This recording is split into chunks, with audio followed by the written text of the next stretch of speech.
Hello friends, तो मैं आज आप सभी के लिए कक्षा 12 विषय जीव विज्ञान का एक बहुत ही महत्वपूर्ण क्वेश्चन पेपर लेकर आया हूं, जो कि एक मॉडल पेपर है और लगभग इसी से ये पेपर आपके एग्ज़ाम में 30 से 40 नंबर का कैरी करेगा। इसी पेपर को यदि आप कर लेते हैं तो आपके बोर्ड एग्ज़ाम में 30 से 40 नंबर आप पक्के समझे, क्योंकि ये बहुत ही महत्वपूर्ण है। तो चलिए हम बिना समय को बर्बाद किए इस महत्वपूर्ण पेपर के पहले प्रश्न से शुरू करते हैं। तो दोस्तों, इसका पहला प्रश्न है, निम्नलिखित में से कौन सा पुष्प नर जननांग का प्रतिनिधित्व करता है? इसमें पहला ऑप्शन है पुमंग, दूसरा ऑप्शन है जायांग, तीसरा ऑप्शन है गुरु बीजाणुधानी और चौथा ऑप्शन है परागकण।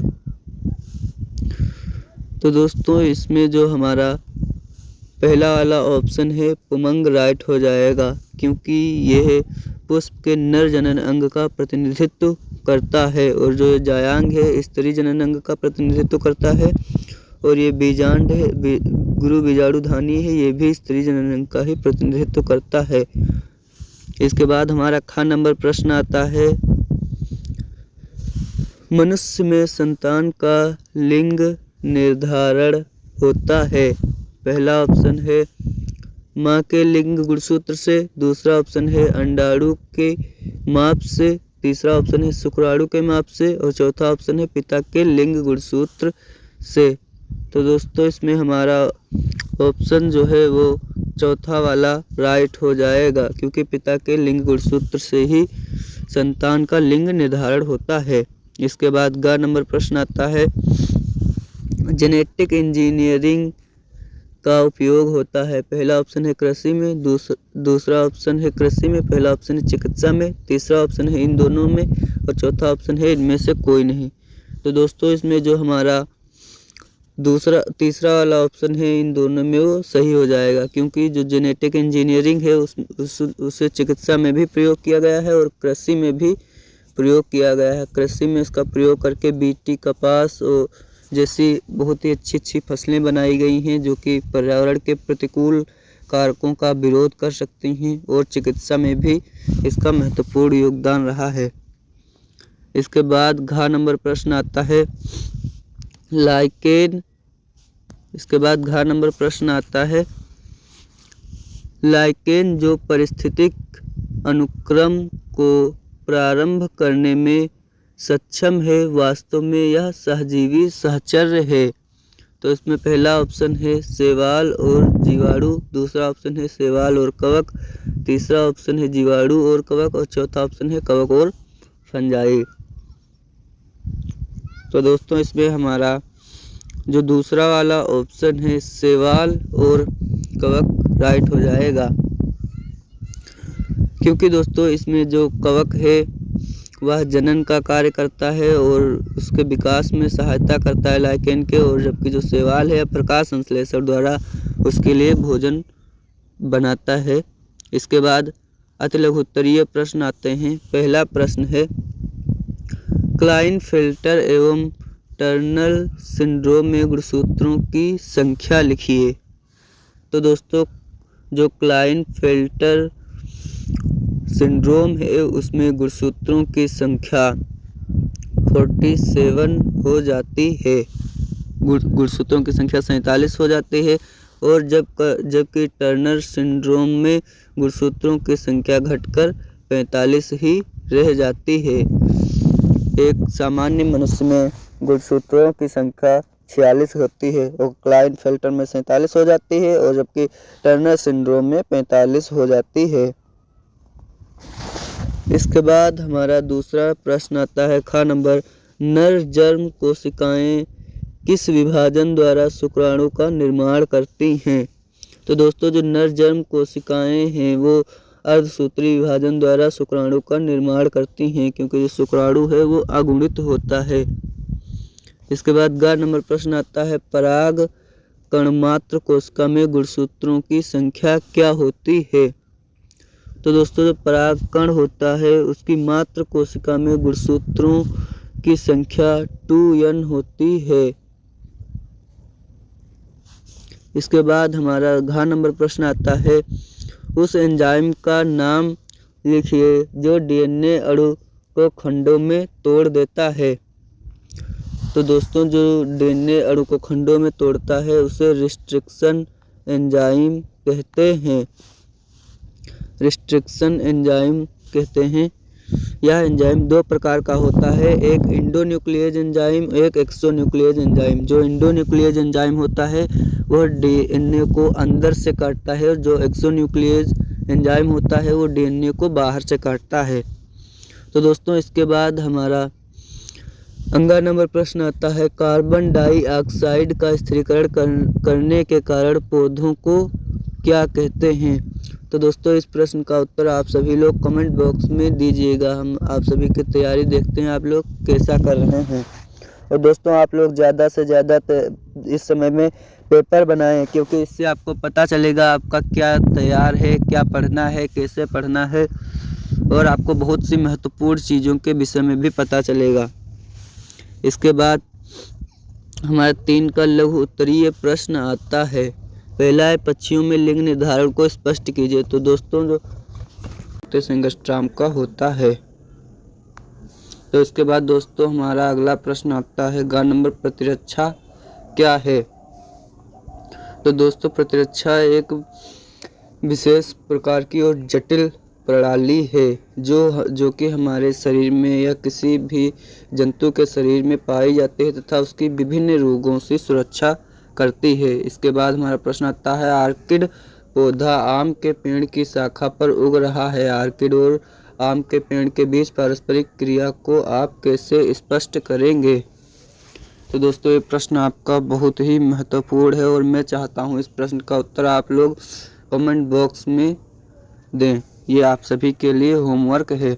इसके बाद हमारा अगला नंबर प्रश्न आता है, जैविक अनुक्रिया के तरीकों का स्वच्छ आरेखीय निरूपण दर्शाइए। तो दोस्तों इसमें आपको चित्र बनाकर दर्शाना है।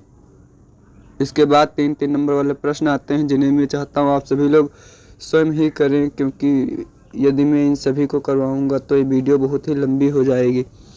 तो इसमें जो लघु उत्तरीय प्रश्न है उसमें पहला प्रश्न है, लघु बीजाणुधानी तथा गुरु बीजाणुधानी के बीच 3 अंतर स्पष्ट कीजिए। दोस्तों ये मोस्ट इम्पोर्टेंट आपका प्रश्न है, मोस्ट इम्पोर्टेंट। आप लोग इस क्वेश्चन को ज़रूर हर हाल में करके जाना, क्योंकि ये बहुत ही इम्पोर्टेंट है।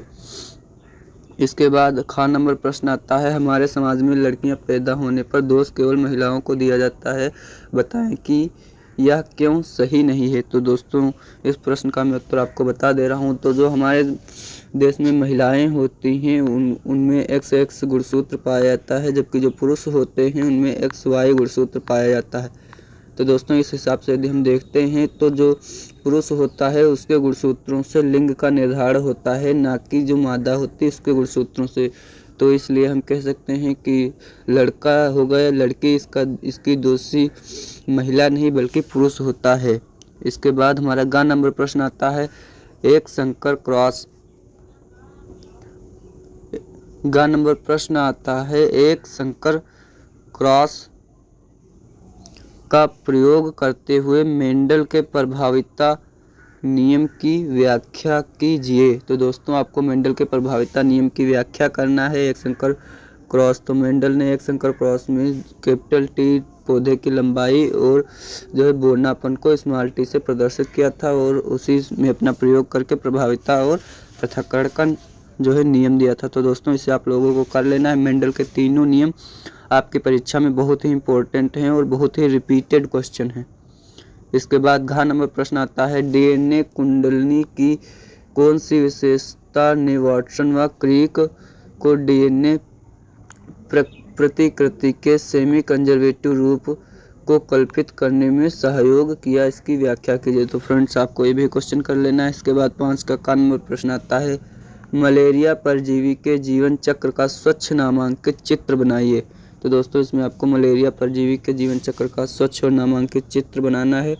इसके बाद ख नंबर प्रश्न आता है, जैविकीय के अध्ययन ने संक्रामक रोगों के नियंत्रण में किस प्रकार हमारी सहायता की है। इसके बाद हमारा ग नंबर प्रश्न आता है, जैव उर्वरक किस प्रकार से मृदा की उर्वरता को बढ़ाते हैं। इसके बाद हमारा घ नंबर आता है, बैक्यूलोवायरेसिस क्या है। तो फ्रेंड्स इसके बाद हमारा 6 का क नंबर प्रश्न आता है, PCR क्या है। दोस्तों आपको PCR पर एक टिप्पणी लिखनी है जो कि कम से कम आधे पेज की होनी चाहिए। इसके बाद दूसरे प्रतिबंधन एंजाइम पर भी आपको टिप्पणी लिखनी है। इसके बाद ख नंबर प्रश्न आता है, जैव प्रौद्योगिकी का कृषि क्षेत्र में उपयोग लिखे। तो दोस्तों आपको जैव प्रौद्योगिकी का कृषि क्षेत्र में उपयोग लिख देना है। इसके बाद ग नंबर प्रश्न आता है, परजीवी जंतु से आप क्या समझते हैं, कोई 2 उदाहरण दीजिए। तो दोस्तों आपको परजीवी जंतु बता देना है, वे जीव जिनकी जीनी संरचना में फेरबदल किया जाता है परजीवी जीव कहलाते हैं। उदाहरण के लिए रोजी गाय और बकरी। इसके बाद निम्नलिखित में अंतर लिखिए। इसका पहला है शीत निष्क्रियता और ग्रीष्म निष्क्रियता। तो दोस्तों आपको इसमें अंतर लिख देना है। फिर उसके बाद सेकंड आता है, बाह्योष्मी और अंतरोष्मी जंतुओं में अंतर लिखना है। इसके बाद हमारे दीर्घ उत्तरी प्रश्न आते हैं, मनुष्य नर जनन तंत्र का सचित्र वर्णन करिए, इसमें शुक्राणु कहाँ संचित रहते हैं। तो दोस्तों ये भी प्रश्न आपका मोस्ट इम्पोर्टेंट है और ये भी बहुत ही रिपीटेड प्रश्न है। आपको मनुष्य में जो नर और मादा दोनों के जनन तंत्रों का सचित्र वर्णन कर लेना है और जो शुक्राणु है उसका भी। इसके बाद उसी में अथवा में प्रश्न आता है, पुष्पी पादपों में लघु बीजाणुधानी का सचित्र वर्णन कीजिए। तो दोस्तों आपको जो पुष्पी पादप हैं उनमें लघु बीजाणुधानी का सचित्र चित्र बनाकर फिर वर्णन करना है। इसके बाद 8 नंबर प्रश्न आता है, आनुवांशिक कूट क्या है, इसकी मुख्य विशेषताओं का वर्णन कीजिए। तो दोस्तों आपको ये भी कर लेना है, आनुवांशिक कूट क्या है। ये बहुत ही महत्वपूर्ण है आनुवांशिक कूट वाला प्रश्न, क्योंकि ये बहुत ही रिपीटेड क्वेश्चन है, बहुत ही बोर्ड एग्जाम में पूछा जाता है। मेंडल का लक्षणों के पृथक्करण का नियम क्या है, चेकर बोर्ड द्वारा आरेखीय निरूपण सहित वर्णन कीजिए। इसे युग्मकों की शुद्धता का नियम क्यों कहते हैं। तो दोस्तों आपको ये भी बताना इसे युग्मकों की शुद्धता का नियम क्या कहते हैं। इसके बाद 9 नंबर प्रश्न आता है, अनुकूलन को परिभाषित कीजिए, उदाहरण सहित वर्णन कीजिए।